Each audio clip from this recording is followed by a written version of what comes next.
সামান্য ঝগড়ার জন্য আমায় ছেড়ে দিল। কোন যা হয় ভালোর জন্য হয়। ও একটা মদখোর গাঁজাখোর ছেলে। তুই যখন ওর বাড়িতে গেছিলি তোর মাকে দেখেছিলিস? তোকে তো ভালো করে আপ্যায়ন পর্যন্ত করলো না রে। আর ও একটা কথা পর্যন্ত বলেছে? আর ও আমাকে বল কি কাজ করে? একটা কাজ পর্যন্ত করে না। সেই ছেলে তুই ডিজার্ভ করিস না।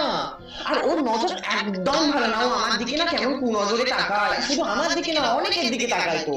আর সেদিনকেই তো দেখলাম ঘুরতে গিয়ে তোর সঙ্গে একটা টাকাও পকেট থেকে বেরোয় না, তুই উল্টো ওর পিছনে টাকা খরচ করছিস। এমনকি আমার থেকে ওর টাকা নিয়ে তুই ওর পিছনে খরচ করছিস।